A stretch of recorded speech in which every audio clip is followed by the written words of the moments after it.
a abrir a palavra do Senhor na primeira carta de Paulo aos Coríntios, capítulo 7. Vamos fazer a leitura do versículo 1 ao versículo 9.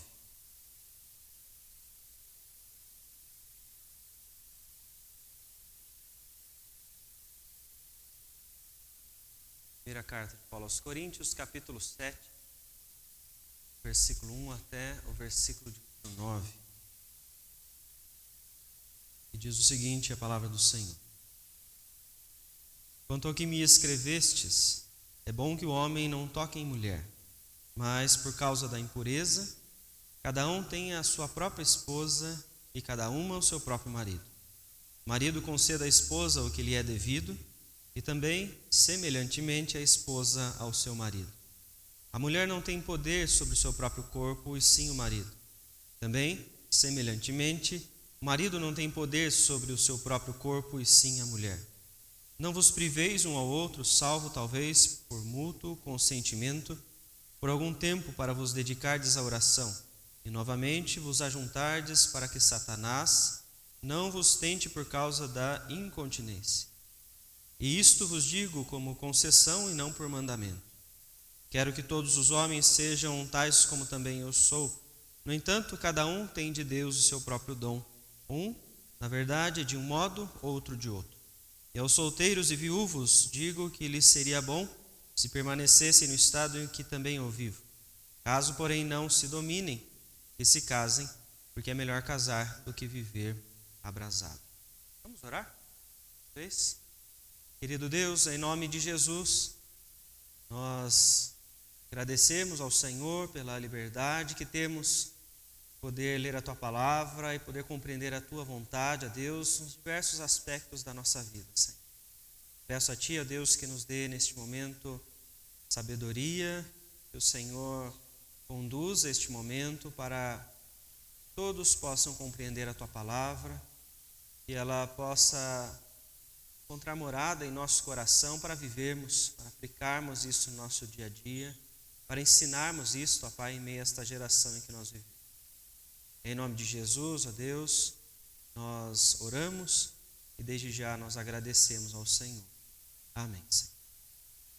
Irmãos, nós estávamos falando agora mesmo, aqui no momento da devocional, sobre identidade, né? Que o Juliano trouxe essa palavra para nós. Eu acho que é tão importante nós pensarmos sobre a identidade, pois há um padrão de como nós devemos viver, de como nós devemos nos comportar, né? Chamados povo santo, para sermos povo do Senhor, né? Para sermos neste mundo diferentes. E quando nós falamos sobre expectativas, né?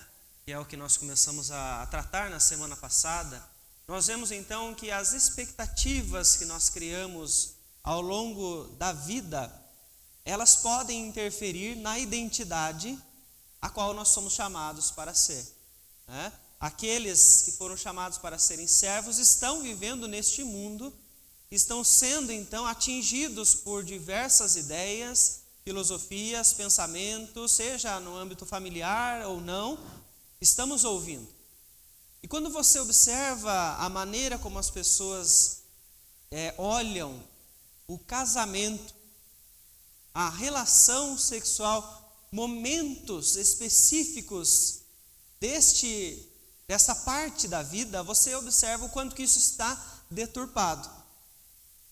Você vê hoje jovens e adolescentes, a maneira como eles tratam a questão da sexualidade, né? Você pode ver com muita facilidade jovens e adolescentes falando, né, com palavras erotizadas, levando tudo com conotação sexual, porque banalizaram, né? Já não se tem valor, já não se tem importância.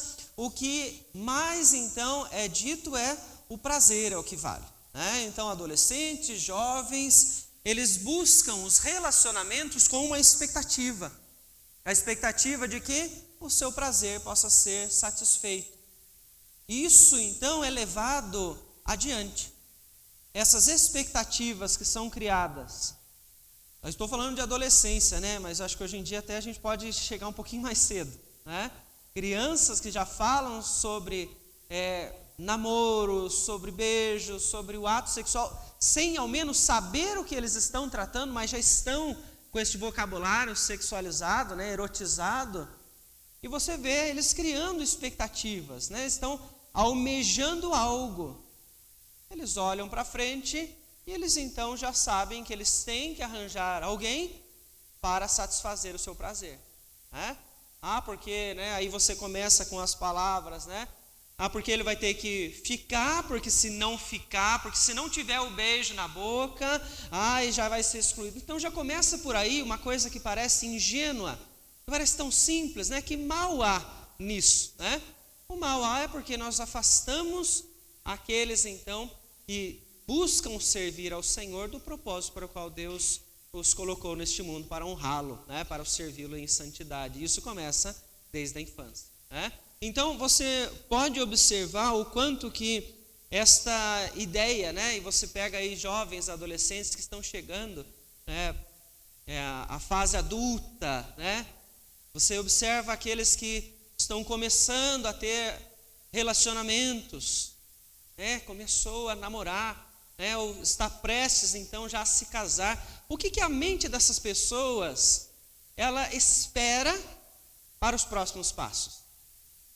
E aqueles que passaram, né, pelo matrimônio, aqueles que já passaram pelo momento da noite de núpcias, quantas expectativas são criadas na mente das pessoas que vão então desfrutar de uma vida sexual dentro do casamento, mas que recebem tanto bombardeio deste mundo que chegam no momento da noite de núpcias com uma expectativa que muitas vezes é frustrada.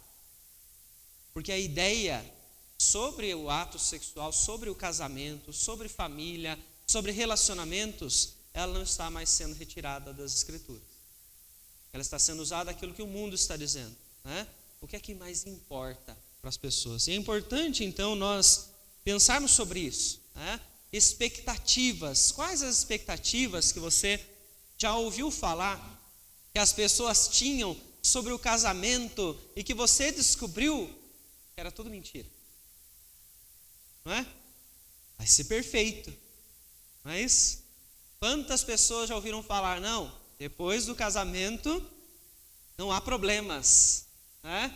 Depois do casamento não há brigas, porque tem o amor, tem a paixão, né? Ou quando você fala, inclusive, sobre a questão da sexualidade no casamento, não há problemas, né? Porque o jovem está almejando, ele acha que esse é o propósito da vida dele, né? De ter relação sexual, de desfrutar daquele prazer, e pronto, esse é o fim da vida dele, né? E aí, quando chega no casamento, a pessoa descobre que o ato, né, a prática sexual, ela é constante, todos os dias, como ele almejava, da forma como ele almejava, porque ele estava sonhando com algo, estava com uma expectativa. E aí vem a frustração, né, da realidade, porque há um propósito ao qual o Senhor então traz em sua palavra, e deve ser a nossa real expectativa, né? E já deveria ter sido dito para muitos de nós há muito tempo. Passamos a adolescência, a juventude, ouvindo tantas coisas, né? E expectativas que se frustraram.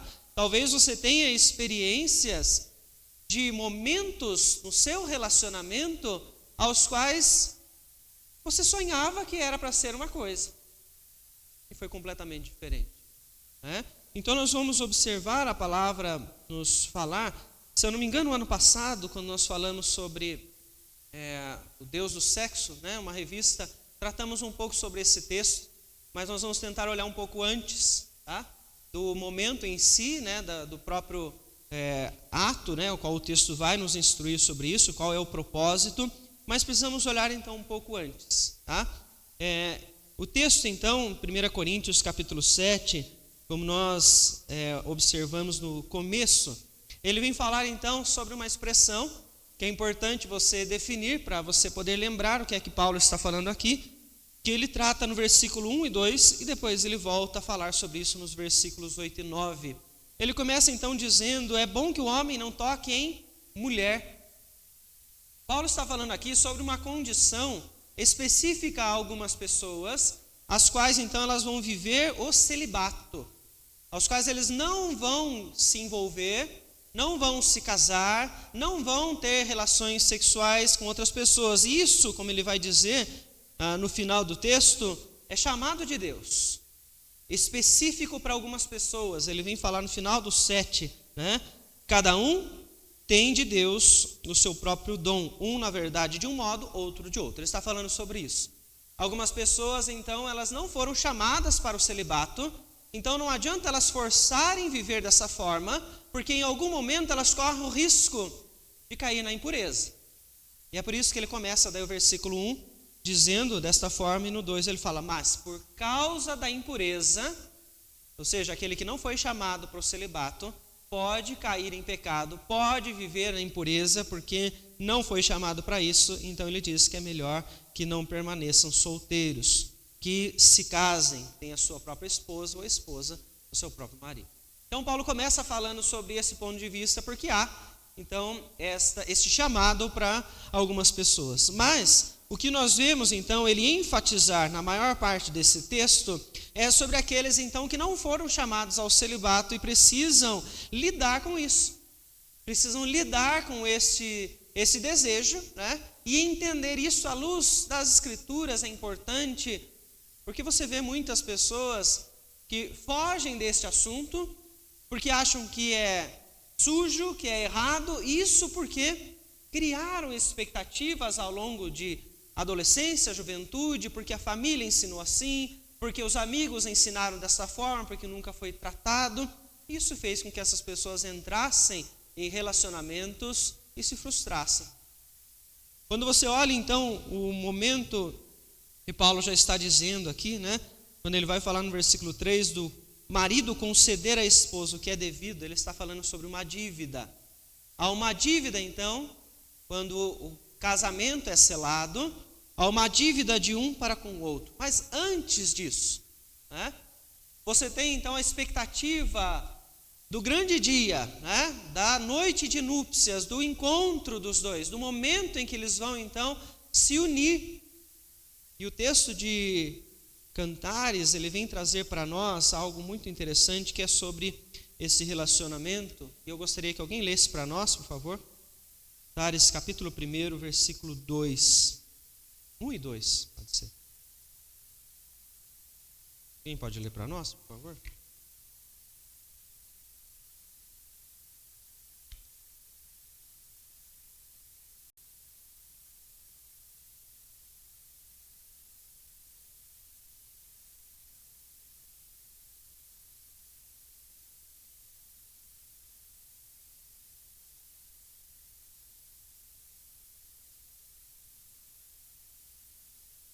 Isso, então vejam só o que ele está falando sobre o relacionamento, né? O livro inteiro ele vai falar sobre isso, né? Ou seja, ele está falando, beija-me com os teus beijos. Ele está falando de uma intimidade que o casal pode desfrutar, né? E você, quando começa a pensar então nesse assunto da expectativa que as pessoas criam, né, da noite de núpcias, tem uma expectativa além, né? Como se aquele momento fosse o único e o melhor de todos da vida, né? É aquele o maior momento que a pessoa vai ter ao longo de toda a sua vida, né? Quanto à prática sexual, quanto ao encontro com o outro, quanto à união. E é uma expectativa que na maior parte das vezes ela é frustrada. Porque cria-se uma ideia baseada naquilo que as pessoas do mundo trazem, e a pessoa, quando chega nesse momento, ela pode então se frustrar. Por quê? Porque ela acha que ali vai ser o grande momento, né? Quando a pessoa não teve, né, não desfrutou, conforme as Escrituras nos orientam, né, da prática sexual, ela se privou disso para honrar a Deus, para então desfrutar deste prazer apenas dentro do casamento, qual é a experiência que essa pessoa tem para aquele momento? Não tem. É algo novo que ela vai viver, né? Então é uma descoberta. Acho interessante a maneira como o autor, baseado nos livros de John Piper, ele vem falar que é uma aventura que começa. Uma descoberta, uma aventura de um com o outro, num relacionamento onde você vai expressar o amor e você vai receber o amor. Mas é um aprendizado, onde um aprende a se deleitar com o outro dia após dia. Qual é a expectativa que você vê as pessoas criarem para esse momento? A expectativa do que os filmes emprestam, do que as séries emprestam. Não, tem que ser aquele padrão. Isso gera frustração, porque isso não é bíblico, né? Então você vê muitas pessoas que achavam que esse era o auge da vida delas, porque viveram para isso. E aí outro problema que nós já vamos tratar também, da idolatria ao prazer, idolatria ao sexo. E as pessoas chegaram nesse momento a se frustrarem, conduziram o casamento assim. Conduziram o casamento todo quase uma frustração. Porque nunca olharam para as Escrituras para entender o que é que Deus então tinha para eles nesse momento. Qual era o propósito?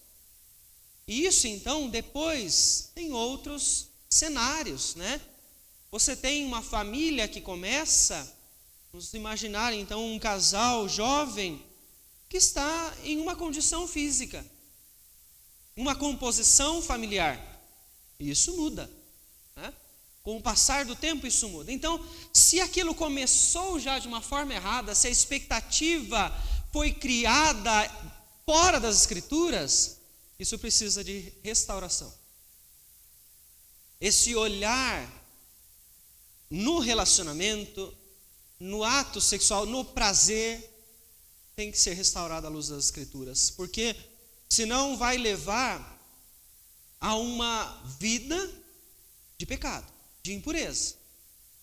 Puxando novamente aquilo que o Juliano falou no começo, a pessoa vai buscar viver uma identidade que honre a Deus, mas longe da palavra ela não consegue, né? E por mais que isso seja, né, entre o casal, seja algo íntimo, muito particular, e talvez até seja difícil para você ouvir sobre isso, porque é algo muito privado, né, é algo de intimidade, né?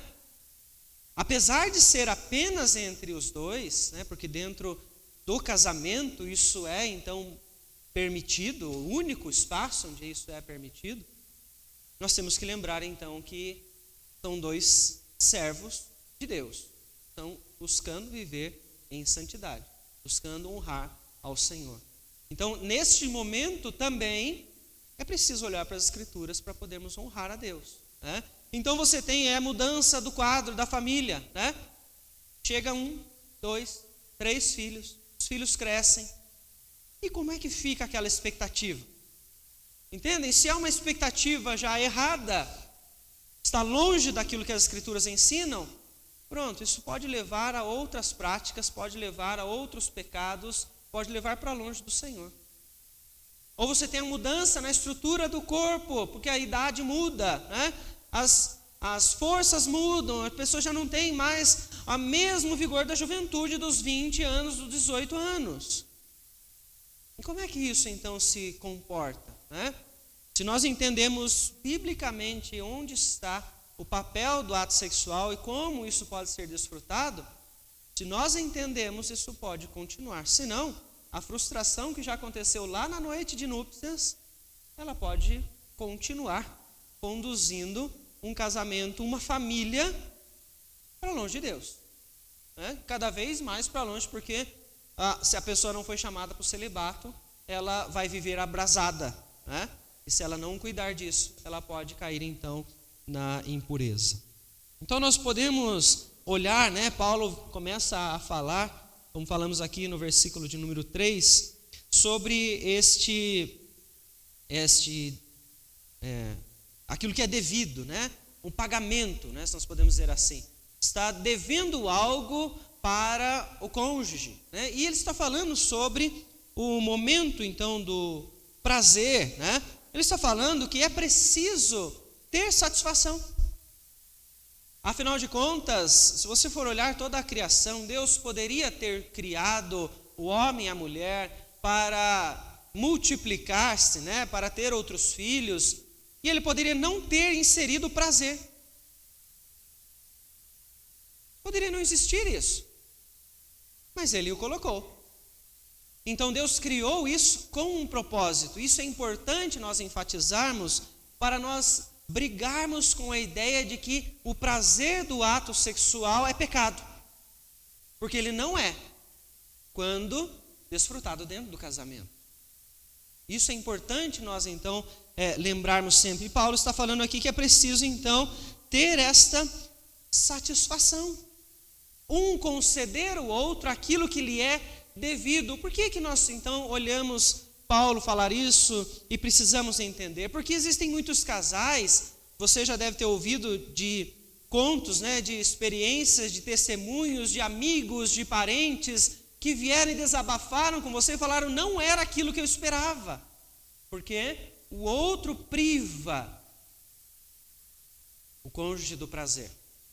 Pelo orgulho, a pessoa então diz: não vamos mais ter nenhum tipo de relação, não vamos mais desfrutar porque está acontecendo aquele problema, porque está fazendo isso. E a pessoa, por opção, ela está dizendo que não quer dar mais prazer ao outro, porque a função é essa. O casamento, ele vem nos ensinar isso, né? Você que já teve essa experiência, você há de concordar comigo que a partir do momento que você sela uma aliança, você é lapidado por Deus para que você seja cada vez mais humilde, porque você precisa aprender a conceder, né? Você precisa aprender a abrir mão de muitas coisas que você tem como pensamentos, como práticas, enquanto você é jovem, solteiro, que você vai ter que mudar. Isso é Deus tratando o nosso coração para nós entendermos a humildade que nós podemos ter dentro do casamento. Quando você coloca isso na maior intimidade do casal, não é diferente, porque você vai ter pessoas diferentes, né? E aqui nós podemos ir para algo um pouco mais específico e mais íntimo. Pessoas diferentes que têm desejos de intensidades diferentes. Há problema nisso? Não. Desde que você olhe para as Escrituras e você entenda que o marido concede à esposa e a esposa concede ao marido aquilo que lhe é devido. Se há um com mais intensidade, os hormônios são mais fortes e o outro não, é mais pacato, vão ter que abrir mão, vão ter que ceder. Para quê? Para que haja a satisfação. É uma expectativa que muitas pessoas têm de que a prática sexual, né, ela vai acontecer a hora que a pessoa quiser. Casou, então vai acontecer. Essa não é a realidade, né? Porque todos os dias vai acontecer e vou desfrutar do prazer todos os dias. Essa não é a realidade. Mas precisa haver então o equilíbrio, né?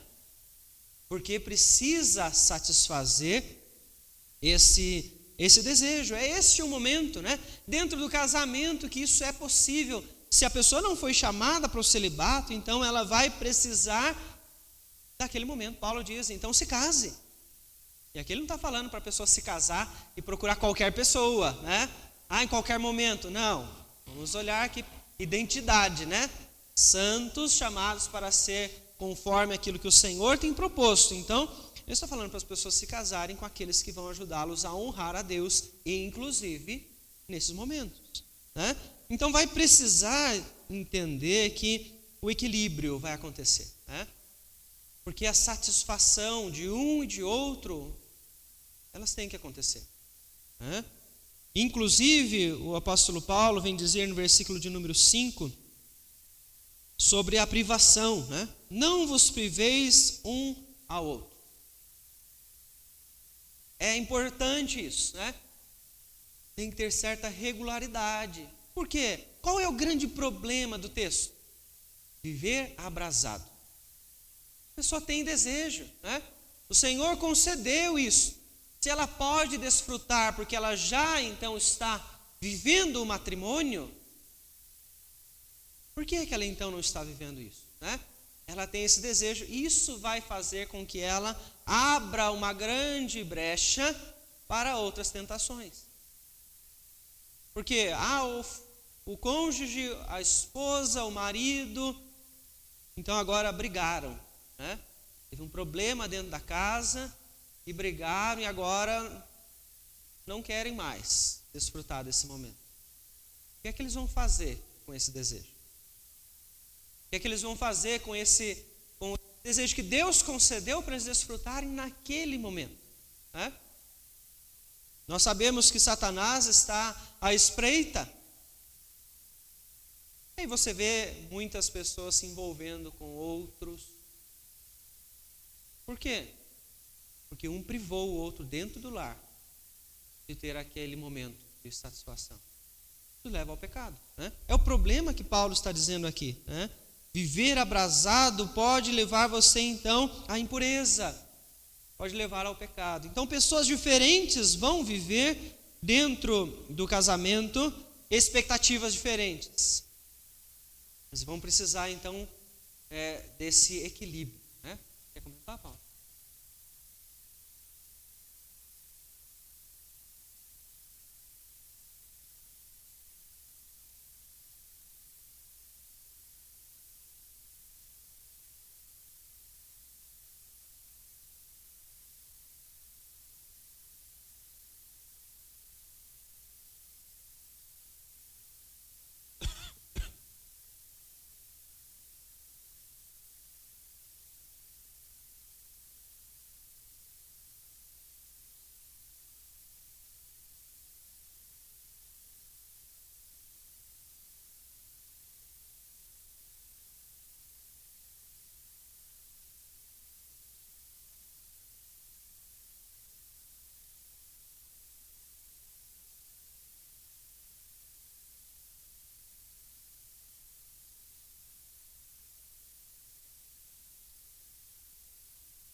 Sim.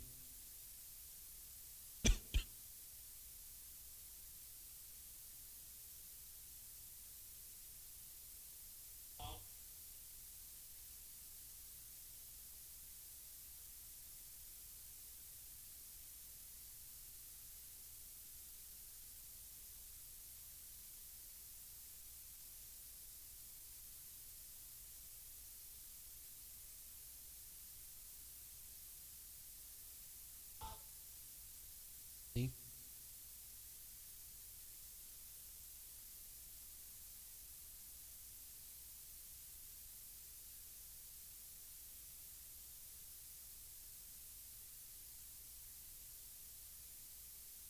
Eu acho que é tão importante a gente pensar nisso quando a gente fala do próprio relacionamento, né?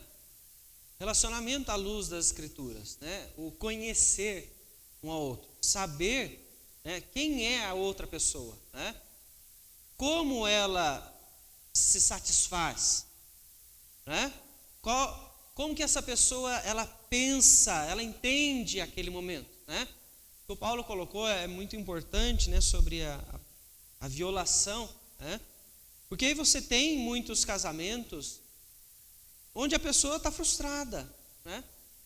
Porque ela tinha uma expectativa, muitas vezes até, ou o homem ou a mulher entraram com uma visão bíblica e o outro não. E isso então traz o pecado para dentro, né? Porque já não há mais o respeito, já não há mais o companheirismo, já não há mais o amor.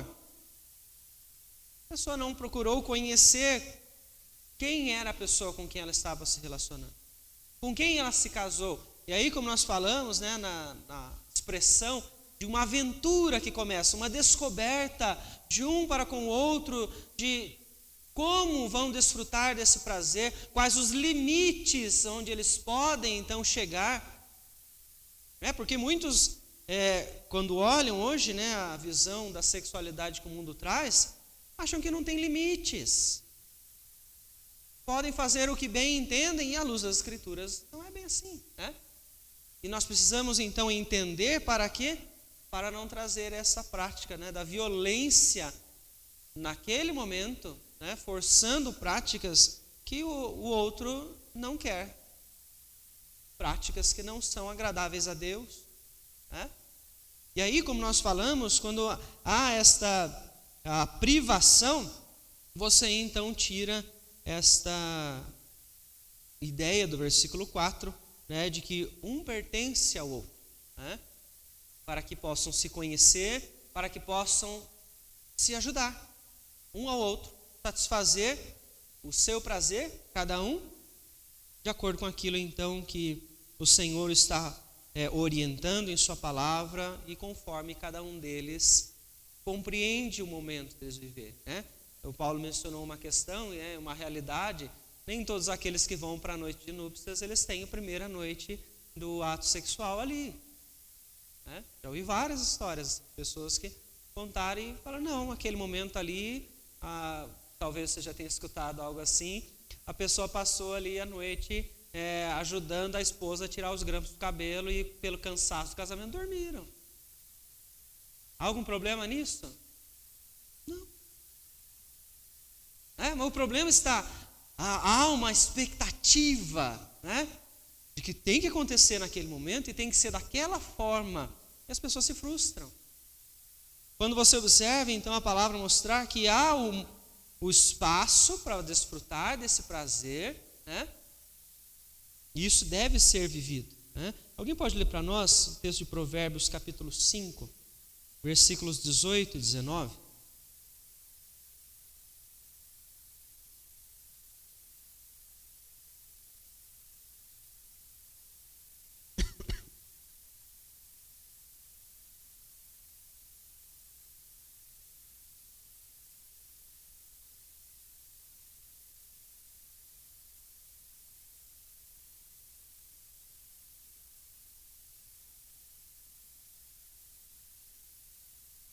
(19) também, por favor.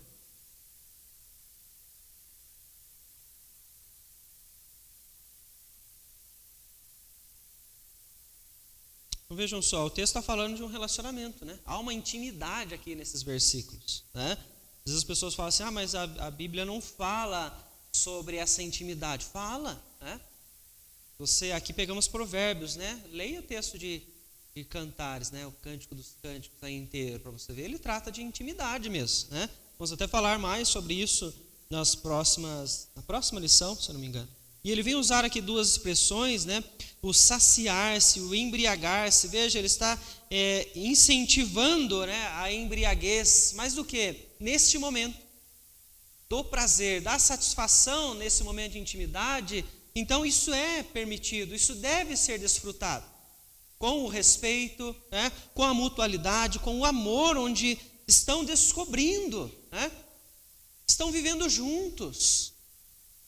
E é interessante de você olhar a visão da união do homem com a mulher, conforme a imagem de Paulo aos Efésios, que ele está falando aqui, então, da união, né, você vai ver essa comparação, da união de Cristo com a sua igreja.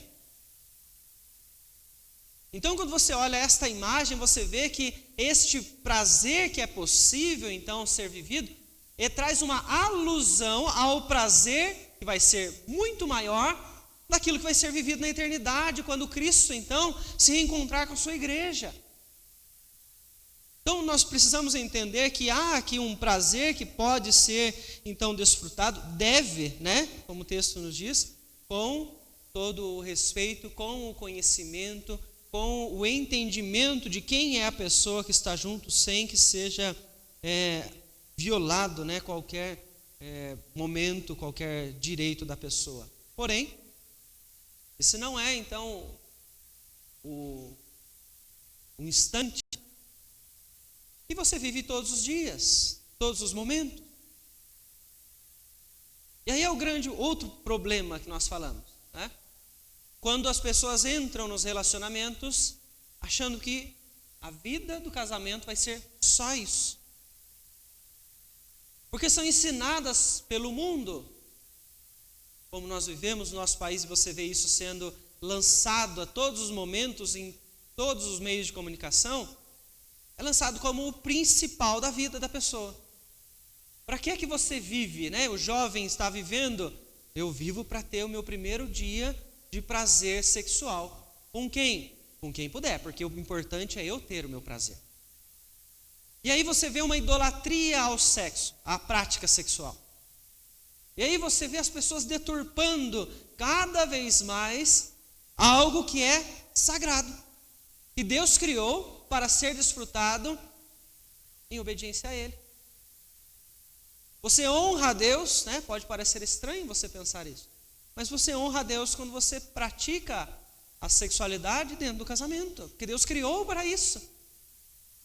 E você vê o mundo distorcendo isso de uma forma onde agora não se importa mais com quem é feito, qual gênero é feito, com quantas pessoas é feito, com que tipo de coisas é feito. Não se tem mais um padrão, porque o importante é realizar o ato, é desfrutar do prazer. E essa briga, ela está crescendo cada vez mais, e a igreja precisa brigar com isso, com os padrões, né? Porque o que você mais vê por aí agora são crianças achando que é normal os pais terem 2 mulheres ou 2 homens. Como é que essas crianças, esses adolescentes estão crescendo, almejando uma vida sexual? Elas não foram chamadas para o celibato, né? Elas vão descobrir isso. Qual é a orientação que elas vão ter? Qual é o padrão que elas têm? E você vê isso com muita facilidade dentro das escolas, porque agora está tudo bem, está tudo normal. As meninas querem experimentar, os meninos querem experimentar, mas com quem? Não tem problema com quem? Idolatria ao prazer, ao próprio ato sexual. E essa expectativa está sendo carregada para dentro das famílias. Ou seja, eu vivo só para isso, né? E aí eu pego de novo a fala do Paulo, né? Eu fui criado para eu desfrutar da sexualidade, então eu vou ter que fazer isso em todos os momentos. Aí vem a violação, né? Aí vem outros pecados. É preciso então restaurar essa visão para que nós possamos ensinar, né, as crianças, adolescentes a viver aquilo que é agradável ao Senhor no momento certo, né? Para que a idolatria então seja retirada. Eles precisam entender que isso é um pecado diante de Deus.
ao padrão que você criou, né?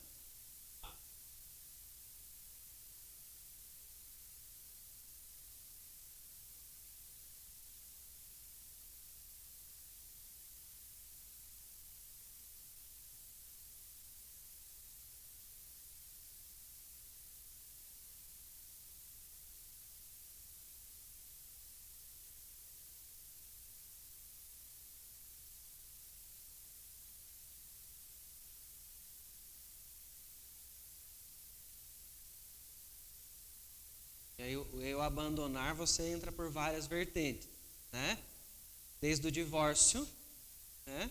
Porque o ato sexual não satisfez, que era a expectativa, ou outros pecados, né? Desde traição, pornografia, pessoas vão entrando por outros meios para conseguir somente aquilo que elas almejavam, né? Essa comparação, né, é muito complicada até porque nós temos ideias, assistimos filmes, temos novelas, né?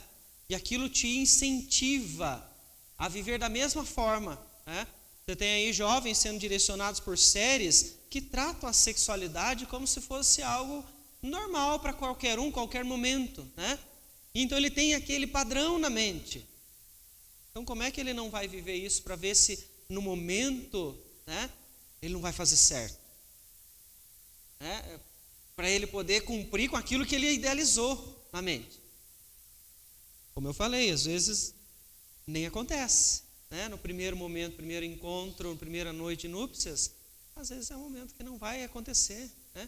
E não há problema, porque se não há a idolatria na prática sexual, você consegue encontrar momentos onde o sexo não está presente dentro do casamento. E aí você volta para o texto do capítulo 7, versículo 5. Salvo por mútuo consentimento, podem existir momentos de privação. Você tem aí um momento de saúde, vamos pensar assim, né? Um não está bem de saúde, foi acometido por uma doença. E o outro exige que tenha o ato sexual, uma violação aí, né? Pode existir momentos onde não exista. E se não há idolatria, isso vai ser levado de uma forma saudável. Não vai se desfazer aquele relacionamento, não vai se criar então mágoas naquele relacionamento por causa daquilo, não vai haver uma compreensão.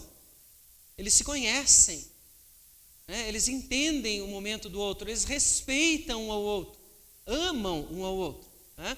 E conseguem viver então com momentos onde possa haver essa privação, né? Você olha o texto, ele vem falar aqui sobre dedicar-se à oração, né?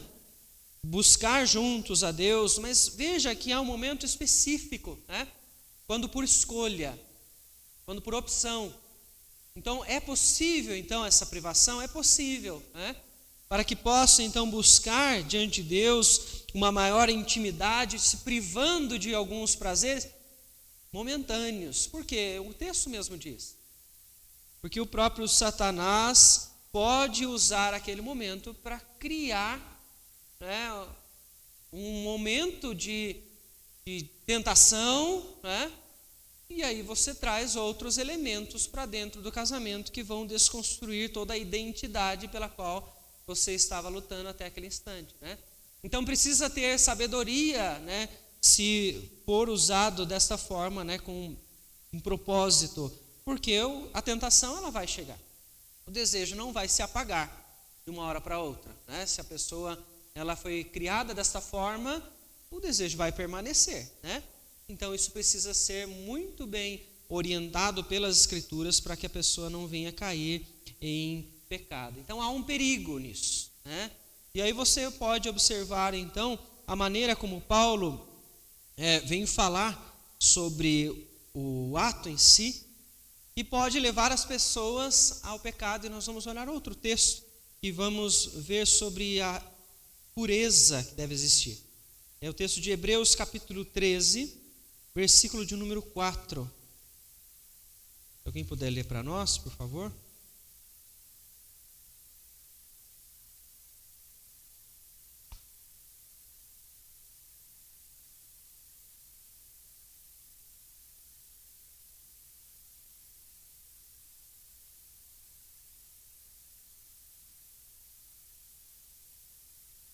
Isso, então ele está falando aí de um leito sem mácula, ou seja, aquilo que a sociedade acha que pode ser feito de qualquer forma, né, com qualquer pessoa, em qualquer momento, nós vemos que Deus planejou isso. Ou seja, Deus criou esse momento ao qual o casal pode desfrutar, o homem e a mulher podem desfrutar, e isso deve ser vivido então com pureza, sem mácula. E pegando um pouco daquilo que o Paulo contou sobre essa expectativa das pessoas de como é que eu vou saber, né, se vai dar certo ou não, né? E por isso muitos acabam se envolvendo sexualmente antes do casamento.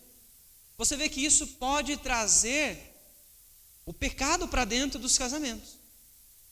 Por quê? Por opção, as pessoas então começaram a vida sexual delas antes do casamento, e elas têm uma ideia, elas tiveram experiências boas ou ruins, e elas então trazem isso para dentro do casamento delas. Porque o que as pessoas almejam, né? Vamos então experimentar para ver se vai dar certo. Quantas pessoas se envolveram com outros que não tinham um padrão e por isso fizeram, né? Desfrutaram desse prazer antes do momento agradável a Deus, e essas pessoas foram violadas. E elas tiveram experiências negativas e passaram a olhar a prática sexual como algo ruim. Olham aquele momento como um momento de impureza. Aquilo é sujo para essa pessoa. Por quê? Porque ela traz isso consigo. Ela já desfrutou desse momento em outros instantes e ela então, às vezes tem até medo da noite de núpcias. Tem medo do primeiro encontro que ela vai ter com aquele com o qual ela está casando debaixo da vontade de Deus. A pessoa está vivendo em comunhão com o Senhor, mas ela criou uma expectativa daquele instante que ela acha que vai acontecer de novo. Alguns são positivos e acham que vão repetir aquilo, outros são completamente negativos. Eu vi pessoas que procuraram ajuda porque elas não queriam. Elas tiveram histórias aos quais elas ouviram falar e elas não queriam desfrutar daquele momento. Não olharam para as Escrituras para entender que foi criado por Deus para gerar satisfação naquele momento onde há o conhecimento, e a pessoa então traz esses problemas que vão gerar pecados, né? Porque não só esta pessoa vai deixar de desfrutar, como vai conduzir o seu casamento para longe de Deus. E você tem aí, claro, Deus abençoando as famílias, né? Onde há a satisfação e a união deste casal, inclusive com a geração de filhos, né? Deus abençoa, então é para gerar, né, prazer, mas também Deus concede através do ato, né, a multiplicação, né? Vem as outras famílias aí, né? Uhum.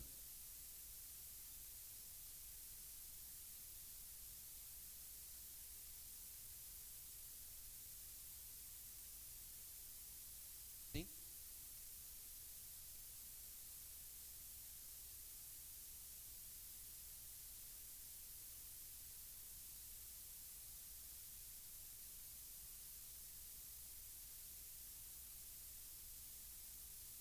Sim.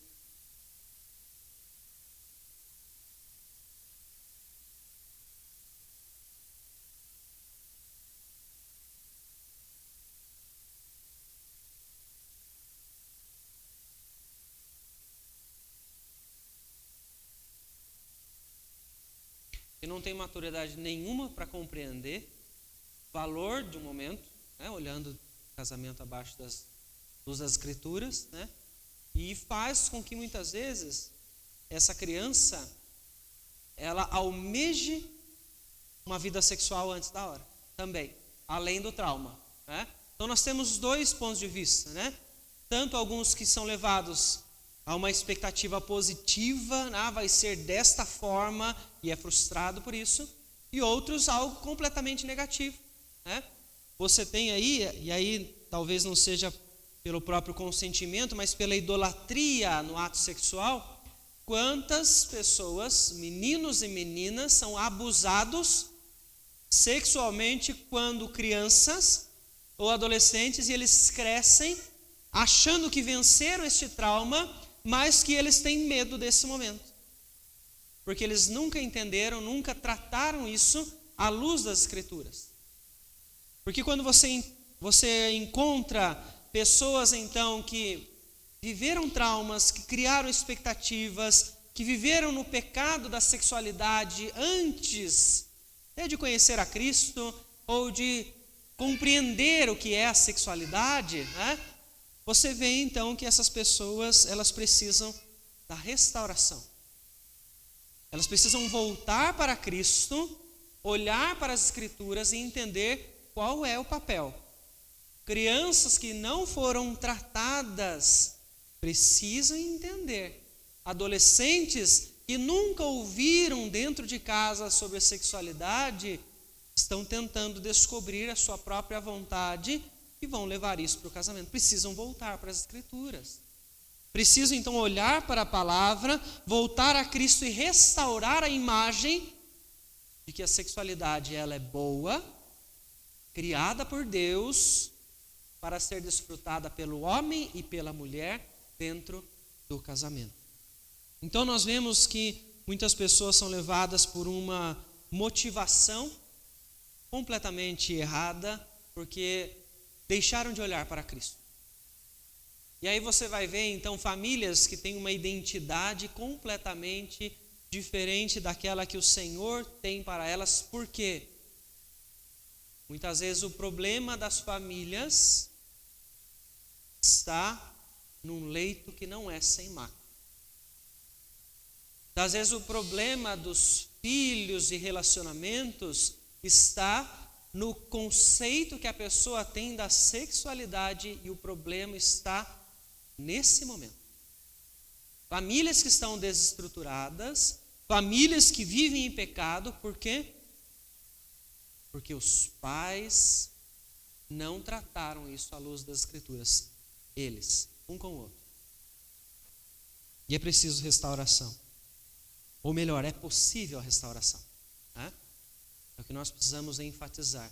Em Cristo Jesus, todos encontram a orientação, a purificação para poder continuar as suas vidas.